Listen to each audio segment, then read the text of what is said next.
India versus Australia match చాలా ఉత్కంఠంగా జరిగిందనమాట. ఎట్టకేలకి India అయితే ఫైనల్కి చేరుకుంది. అందరూ కూడా హార్దిక్ పాండ్యాని అంతకుముందు తిట్టేవాళ్ళు, ఈ విధంగా విరాట్ కోహ్లీ సెంచరీ చేయకుండా ఆపడానికి వచ్చిండు అది ఇది అనేవాళ్ళు. కానీ ఆ టైంలో హార్దిక్ పాండ్యా ఆ బాధుడు బాధకపోతే మనం గెలిచే వాళ్ళం కాదు అని చెప్పి అందరూ హార్దిక్ పాండ్యాని పొగట్టం, మొహమ్మద్ షమీని పొగట్టం, అక్కడ ఉన్నటువంటి ప్రతి ఒక్క ప్లేయర్ని పొగట్టం.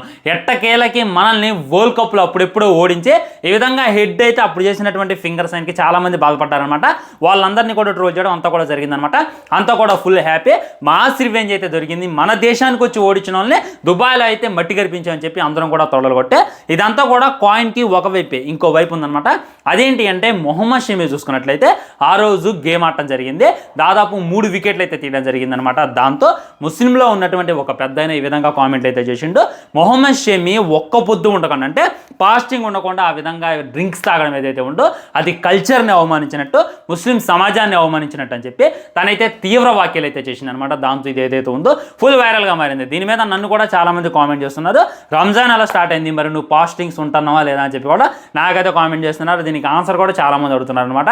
నేనైతే స్టార్టింగ్ నుండి ఉంటూనే ఉన్నా. ఇవాళ చూసుకున్నట్లయితే 5వ రోజు అనుకుంటా ఫాస్టింగ్ అయిపోయాక ఈ వీడియో అయితే చేయడం జరుగుతుంది ఫ్రెండ్స్. సో షమీ చూసుకున్నట్లయితే ఆ రోజు ఫాస్టింగ్ లేనప్పుడు, ఎందుకంటే తను డే టైంలోనే డ్రింక్ తాగడం అయితే మనం చూడొచ్చు అనమాట. ఫాస్టింగ్ రూల్స్ ఏంటి అంటే మార్నింగ్ 4ంటికి మొదలు పెడితే సాయంత్రం 6:30 దాకా కనీసం ఉమ్మి కూడా మింగకూడదు. మాట్లాడుతూ వస్తుంది కదా ఉమ్మి, అది కూడా మింగకూడదు. అంత స్ట్రిక్ట్ రూల్స్ అయితే ఫాస్టింగ్లో ఉంటాయి. మరి తనైతే డైరెక్ట్గా డ్రింక్ తాగేసింది అంటే ఫాస్టింగ్ లేడు. ఒక ముస్లిం అయి పుట్టుండి మొహమ్మద్ షమీ అని చెప్పి ముస్లిం పేరు పెట్టుకోండి, తను ఫాస్టింగ్ లేకుండా ఈ విధంగా చేయడం ఏంటి అని చెప్పి చాలా మంది కామెంట్ చేస్తున్నారు అనమాట. నేను డైరెక్ట్గా ఒకటే క్వశ్చన్ అడుగుతున్నా, మిమ్మల్ని కూడా అడుగుతున్నా, మీకు రిలీజియన్ ఫస్టా ఈ దేశం ఫస్టా? ఒకసారి మీరు ఆలోచించుకోండి. మీరు ఈ క్వశ్చన్కి మీరు ఆలోచిస్తారో ఏందో నాకు తెలియదు, కానీ నా వరకు అయితే ఫస్ట్ నా దేశమే. ముందు నా దేశానికి ఏదైనా సమస్య వస్తుంది అంటే నా రిలీజియన్ పక్కన పెట్టాను సరే నేను వెళ్తా. ఇక్కడ మొహమ్మద్ షమీ కూడా అదే అనుకుంటాను అనమాట. చూసుకున్నట్లయితే దేశం కోసం పోరాడాలి, తను దేశం కోసం బౌలింగ్ వేయాలి. తను ఆ రోజు బౌలింగ్ అయిపోయినట్టయితే స్మిత్ వికెట్ తీసేవాడు కాదు, స్మిత్ వికెట్ తీయకుండా ఉన్నట్టయితే తను గెలిపించేవాడే.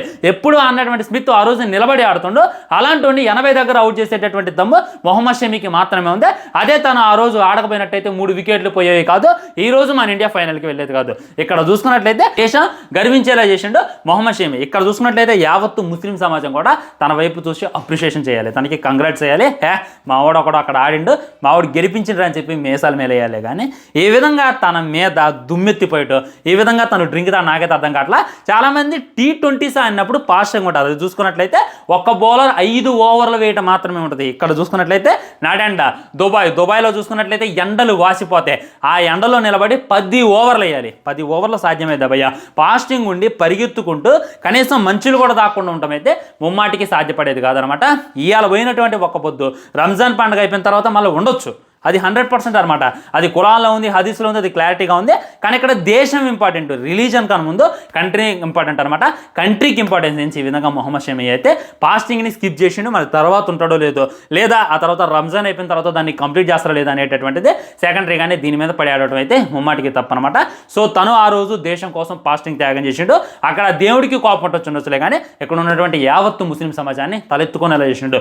యావత్ ఇండియాని ఆ ఆస్ట్రేలియా మీద మేసం తిప్పేలా చేసిండు అని చెప్పి ప్రతి ఒక్కరు గర్వపడాలి. ఇలాంటి వాళ్ళ గురించి పట్టించుకోవడం అయితే వేస్ట్ అనమాట. ఎప్పుడు పాకిస్తాన్ ప్లేయర్ చూసుకున్నట్లయితే తాగుతూనే ఉంటారు వాళ్ళు. అది మా పాకిస్తాన్లో ఉన్న ప్లేయర్లు తాగుతారు, బంగ్లాదేశ్లో ఉన్నటువంటి ప్లేయర్లు ఒక్కడికి గడ్డం ఉండదు, ఇక్కడ ఒక టోపీ ఉండదు, వాళ్ళొక డిసిప్లిన్ మెయింటైన్ చేయరు. వాళ్ళెవరు కూడా ఈ ముజావిర్లకైనా ముల్జావులకైనా కానరారనమాట. ఓన్లీ మొహమ్మద్ షమీ కానొచ్చిందని చెప్పి నాకైతే బాధగా అనిపించింది. ఇది ఫైనల్ కంక్లూజన్ అయితే. దీని మీద చర్చలు అయితే అనవసరం, ముందు దేశమే ఆ తర్వాత ఏదైనా అనేటటువంటిది గుర్తుపెట్టుకోవాలి. సో క్లారిటీ వచ్చేసింది అని చెప్పి నేనైతే అనుకున్నా. ఉంటా మరి బాయ్. ఛానల్ సబ్స్క్రైబ్ చేయండి, వీడియో లైక్ చేయండి, వీలైనంత షేర్ చేయండి. ఇవన్నీ మాత్రం జై హింద్.